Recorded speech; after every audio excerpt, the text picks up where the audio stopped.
Bitcoin getting crushed again. It is now off 16% since hitting all-time highs earlier this month. And what happens at your Thanksgiving dinner table may determine where Bitcoin goes next. Hedge fund manager Mark Yusko joins us to explain why. He runs Morgan Creek Capital Management and is the managing partner of Morgan Creek Digital. Mark, always good to see you. Thanks, Melissa. Way back when, it was at the Thanksgiving dinner table where people talked about Bitcoin. They started opening Coinbase accounts, and they sent the thing to a record high in short order. You think this happens again this time, given how hot NFTs are, and Dogecoin and Shibcoin, and you name it? I do. I kind of like this pattern, Melissa. We tend to get together after these 20% drops. It happened in 2018, and I told the guys buy it when it went from 10 to 8. I think during the show that I was on. Happened again last year. It was on with Sully the day after in the wee hours of Black Friday. Went from 21 to 17, and I said buy it. And I'll say the same thing now. We're down about 18% from the peak, and you should buy it. Now, what does that mean? I don't mean buy it all right now. I mean buy some today, buy some next week, buy some next month and the month after, and keep increasing your dollar cost averaging. This should be a core position in a long-term portfolio. It's the best performing asset this year, again, after being the best performing asset last year and the year before. So, all this discussion of the short-term price, I've said it on the show before, and I'll say it again. The price of Bitcoin doesn't matter. Price is a liar. What matters is owning a piece of the most powerful computing network the world has ever known. And you want to keep increasing your ownership. Well, yeah, I mean, you can say it doesn't matter, but really, you believe that it's going to 250,000. So that doesn't hurt when making the case to buy Bitcoin instead of just saying you want to own a piece of the most important computing network in the whole entire world in the course of mankind. So what gets us to 250 in 4 years? That's your call. Yeah, so the 250 number is not just pulled out of the air. That is gold equivalents, the monetary value of gold equivalents. So total value of gold above ground is about 10 trillion. About half of that is jewelry and collectibles. The other half is the monetary value of gold. I think Bitcoin is digital gold. I think it'll easily get to that gold equivalence, which would be about $250,000 per coin. Beyond that, there's a very strong case that it could take on global M2 over many decades, but we don't need to talk about that right now. Hey, Mark, it's BK. So I'm curious, you mentioned this in 4 years, and I know you do a lot of work on the Bitcoin cycles. There's a controversy out there that, maybe because we're seeing things like Mercado Libre accepting Bitcoin and having digital wallet, PayPal, all these things, is it possible that that 4-year boom-bust cycle won't happen as we get further into this adoption phase?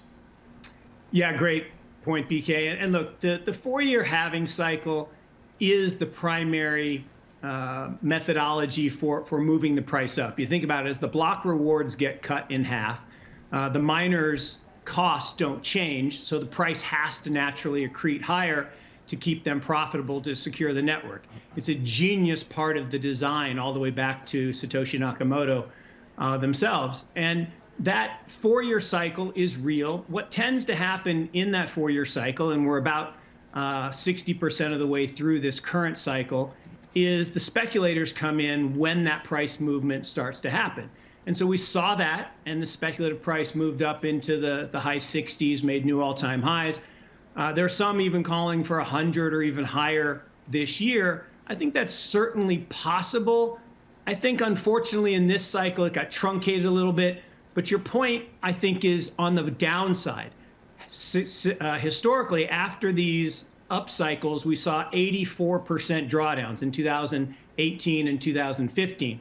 I don't think we're going to see those depths of the bear market this time. I think there's so much institutional demand, so much increased use. I think the bear cycle will be lower. And back to the palindromes. You guys were talking about palindromes. The palindrome now is base. Bitcoin, Avalanche, Solana, Ethereum. You want to create a base in your portfolio of these critical infrastructure assets for the long term. Mark, thank you. Good to see you. Mark, good to see you. Thanks. Have a happy Thanksgiving. You too. Happy Turkey Day. All right. Dan Nathan, you follow the NFT world a lot. And so I'm wondering if you think, you sit around Thanksgiving, your grandma, your uncle say, hey, what are these Bored Apes things or rocks? Should I buy one of these things? Mel, I think you have it right. And I think Mark just did a really excellent job making the case for Bitcoin, but he also kind of layered in there the Ethereum and the Solana. And that's really the platforms that the NFTs, I think that will be the thing that people are discussing about. I just aped into a couple last night here. Listen, that's where a lot of the excitement's going. And I think BK would tell you, yes, this institutional demand and adoption is great, but you also need to have some retail interest in it and not just focused on Bitcoin in a way. So that's what I find really interesting. And I agree with Mark and I agree with BK when he says this. I am dollar cost averaging this stuff and I'm not thinking about it on a short-term basis. Now, the NFTs, that's another thing. If these things go to zero, and there are a lot of them out there, that might lose or temper some of the retail demand for crypto assets in general. By the way, we love Mark and we love the points that he makes, but palindrome is not what he was talking about. It's acronym. Palindrome, right, exactly, Guy, is the same word back and forth, like madam, for instance, without the E, of course. Anyway, Tim Seymour, you're an investor in Ethereum. If you're a believer that NFTs are going to, have a little spike, that should help Ethereum, in theory. I think there are so many investors that actually do the mental math in Ethereum and units, and that's really what they're doing. I'm a major believer in the NFT world. Dan's right. There's a lot of zeros out there. Happen to be particularly close to the NFT music world and just what's going on in the art and music world, where I think you are unlocking value, but you have artists thinking about the world differently. You have the business model changing, but it is ultimately converted back to Ethereum. So I agree with all of that, and it's ultimately why I think most folks are having the conversation as much about Ethereum, because it actually has everyday applications for them.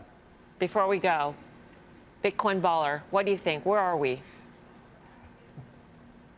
I tend to lean the fact that we are going, if anything, we're going to have a shallow type of bear market, whenever that bear market comes. But I think it's interesting. What we're starting to see in the crypto market is dispersion. So Mark mentioned base. Yeah, you're seeing things like Avalanche and Atoms are actually up today with Bitcoin down. So the market's maturing a bit. I would agree. I think, Bitcoin is here to stay. It's not going away. It should be 5 to 10% of anybody's portfolio.